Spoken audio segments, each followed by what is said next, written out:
Welcome. Today, I am going to tell you a story that will leave you speechless. You might have heard about the Taj Mahal before. Maybe you know it as the symbol of love, a wonder of the world, or a magnificent white marble monument in India. But today, I am going to tell you the real story, the story that no history book can fully capture. The Taj Mahal is not just a building. It is a love story, a tragedy, and a masterpiece all in one. A love so deep that it created one of the most beautiful structures in the world. This is the story of Shah Jahan, the mighty Mughal emperor, and Mumtaz Mahal, the woman he loved more than anything in his life. After listening to this, you will be shocked to know how one man's love for a woman gave birth to something that still stands after 400 years. And this is not just a history lesson. This is a perfect story for your English listening practice. So sit back, relax, and let me take you on a journey back in time. A journey of love, power, pain, and an unforgettable legacy. Now let's begin. To understand the Taj Mahal, we must go back in time to the year 1607.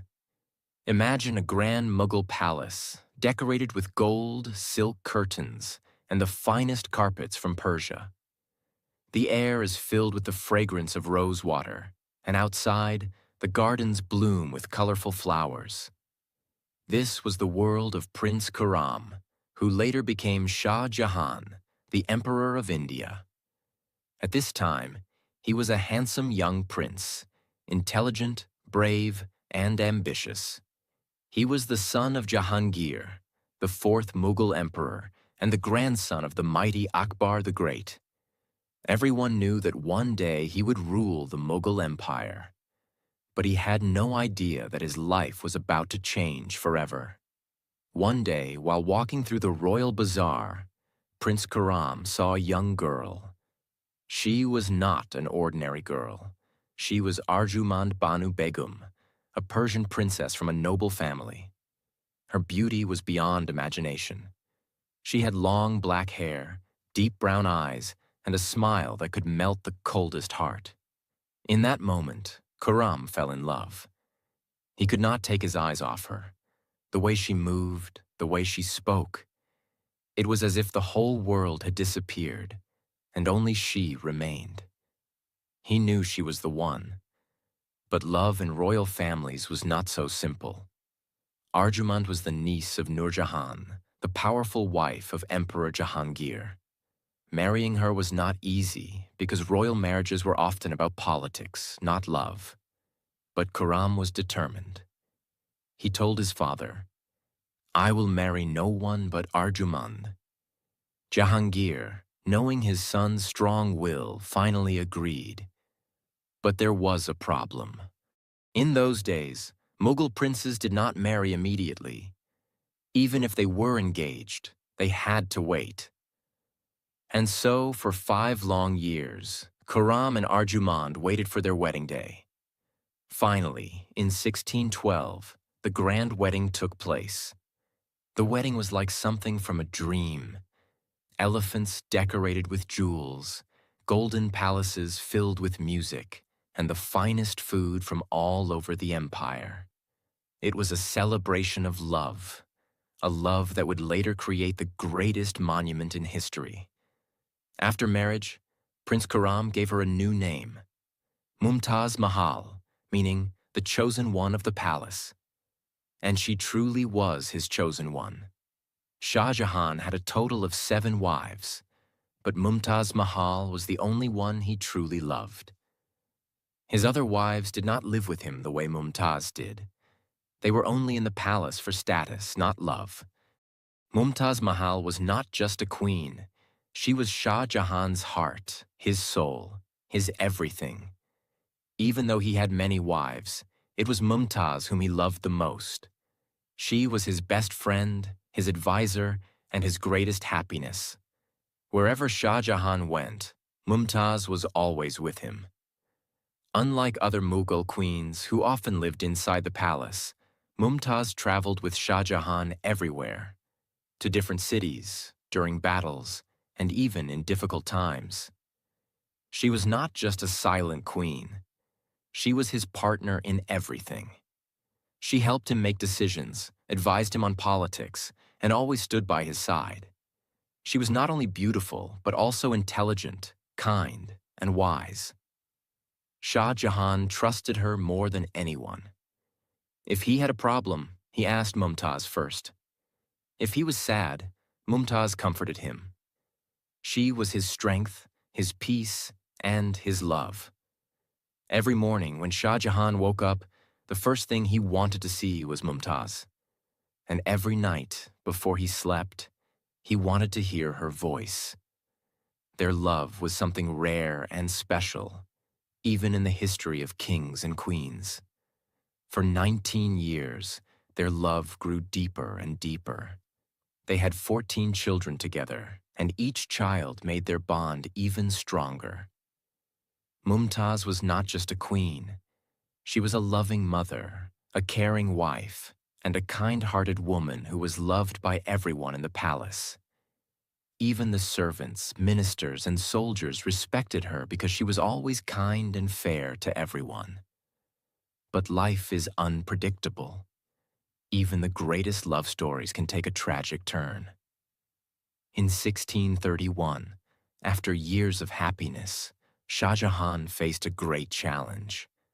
A rebellion started in the Deccan region, modern-day India. As an emperor, Shah Jahan had to lead his army to fight the war. And as always, Mumtaz insisted on going with him. Even though she was pregnant with their 14th child, she refused to stay behind. She said, "I will never leave you, no matter where you go." Shah Jahan was worried. He begged her to stay in the palace, to rest, to take care of herself. But Mumtaz held his hand and smiled. She said, "How can I be at peace when you are in danger? My place is by your side." Shah Jahan could never say no to her. And so, she traveled with him to the battlefield. But this journey was too hard for her. The long travels, the heat, the stress, it was too much for her delicate health. And then, in a small tent near the battlefield, the unthinkable happened. Mumtaz went into labor. The childbirth was long and painful. The doctors and nurses tried everything, but something was wrong. After hours of agony, she gave birth to a beautiful baby girl. But Mumtaz was very weak. She could barely open her eyes. Her body was too exhausted to survive. Shah Jahan rushed to her side. He held her hands tightly, his eyes filled with fear and pain. Mumtaz, struggling to breathe, looked into his eyes one last time. She whispered, "Promise me, you will never forget our love." Shah Jahan, with tears streaming down his face, said, "I swear, my love, you are my heart, my life. I will love you forever." And then Mumtaz took her last breath. She was gone. The woman who was his world, his happiness, his love, was gone.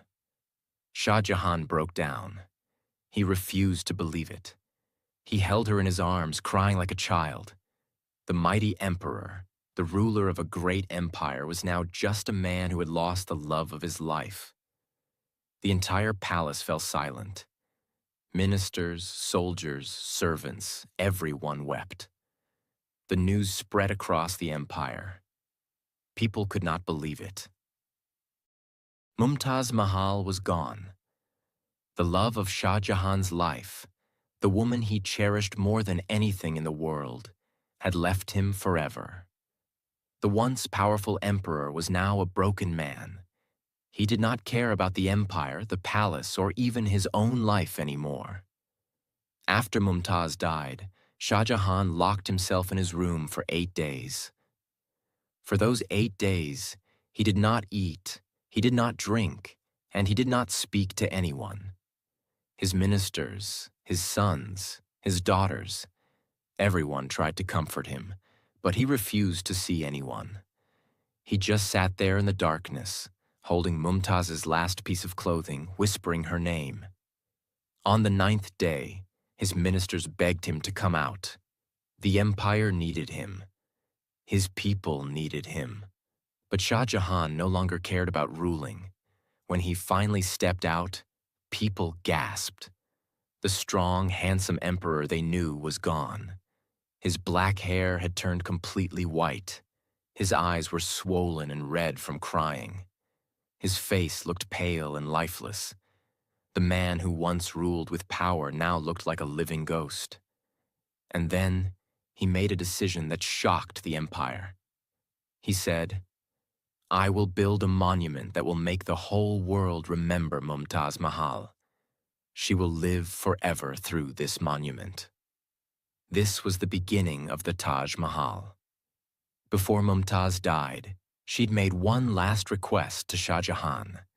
She whispered, "Bury me in a place so beautiful that people will come from every corner of the world just to see it." Shah Jahan swore that he would fulfill her wish. At first, her body was buried in a garden in Burhanpur, where she had died. But this was not the final resting place she deserved. Shah Jahan began searching for the perfect location. He wanted a place that was peaceful, grand, and worthy of their love.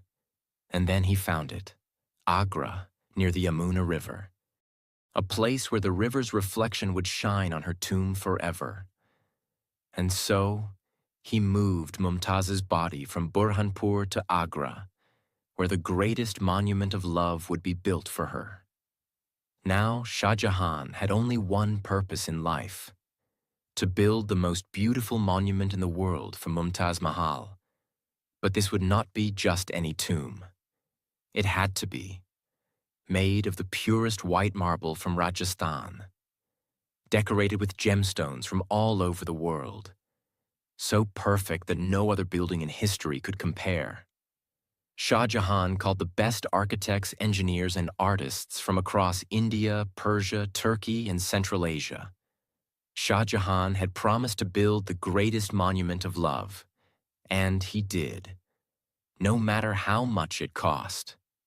The Taj Mahal was built using materials from all over the world: white marble from Makrana, Rajasthan, India, jade and crystal from China, turquoise from Tibet, lapis lazuli from Afghanistan, sapphire from Sri Lanka, carnelian from Arabia, diamonds from Golconda, India, gold, silver, and pearls from all over Asia and Europe.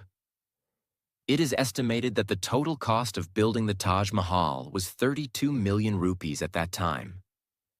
In today's money, that would be more than $1 billion. USD. It was the most expensive structure built in that era. Over 20,000 workers worked day and night for 22 years to complete it. But the most mysterious question is, why is it called Taj Mahal? The name Taj Mahal has been a mystery for many. Some historians believe it comes from Mumtaz Mahal, the name of Shah Jahan's beloved wife. Taj means crown in Persian. Mahal means palace in Arabic. So Taj Mahal means the crown palace, a fitting name for the monument of the queen who ruled Shah Jahan's heart. But others believe it comes from an ancient Hindu temple that existed at the site before. Regardless of its origin, one thing is certain: the Taj Mahal is the ultimate symbol of love. But while this magnificent structure was being built, something terrible was happening in the royal family. One of the most shocking and controversial claims in history is that Shah Jahan had an unnatural obsession with his own daughter, Jahanara Begum. Jahanara was Shah Jahan's favorite daughter, born to Mumtaz Mahal. After Mumtaz's death, Jahanara took on the role of First Lady of the Mughal Empire. She was intelligent, beautiful, and had great political power. But there was a dark rumor. Some historians believe that Shah Jahan never let her marry because he wanted her for himself. Jahanara never married. She was treated like a queen, Unlike his other daughters, some historians claim Shah Jahan had an inappropriate relationship with her. But there is no solid proof of this, only theories and speculation. What is certain is that Shah Jahan adored Jahanara, and she was the only person he truly trusted in his final years. But soon, he would lose everything. Shah Jahan had 4 sons, but the fight for the throne was brutal. His sons fought a deadly war against each other for power. The strongest among them was Aurangzeb, a ruthless warrior and a man of strict Islamic beliefs. Unlike his father, who loved art, music, and beauty, Aurangzeb was a cold-hearted ruler who believed in military power and religious control. He hated the extravagance of the Taj Mahal. He believed his father was wasting money on useless things instead of focusing on war and power. And so, in 1658, Aurangzeb did something unthinkable. He imprisoned his own father. Aurangzeb locked Shah Jahan inside the Agra fort, a massive palace near the Taj Mahal. For 8 years, Shah Jahan was a prisoner. But the cruelest part? His prison cell had a small window. From there, he could see the Taj Mahal, but he could never go near it. Every day, he would sit by the window, staring at the monument of his lost love. He spent his last years in sadness, thinking about Mumtaz Mahal and the love they shared. His only comfort was his daughter, Jahanara Begum, who stayed with him until his last breath. In 1666, after 8 years as a prisoner, Shah Jahan died at the age of 74. His final wish? He wanted to be buried next to Mumtaz Mahal. Aurangzeb granted this wish. Shah Jahan was secretly buried next to Mumtaz Mahal, in the same tomb, inside the Taj Mahal. And thus, the love story of Shah Jahan and Mumtaz Mahal finally came to an end. It is considered one of the 7 wonders of the world and is a UNESCO World Heritage Site. The Taj Mahal is a reminder of the love that Shah Jahan had for Mumtaz Mahal. But it is also a story of love and loss, betrayal and tragedy, power and downfall. The story of the Taj Mahal is not just about a beautiful building. It is about a love so powerful that it created one of the greatest wonders of the world. People from all over the world visit this breathtaking monument. Millions of tourists, leaders, and historians come to admire its beauty. Engineers and architects from around the world still praise the perfection of its design. They wonder how, in an era without modern machines, such a flawless masterpiece was built. Even Bill Clinton, the former president of the United States, once said, "There are 2 kinds of people in the world, those who have seen the Taj Mahal and those who haven't." This proves that the Taj Mahal is not just a building. It is an experience, a feeling, a story carved in stone. It is a monument of love, but also a reminder of the pain of losing someone dear. It is eternal. It is unforgettable. It is the Taj Mahal. And that is why the Taj Mahal will live forever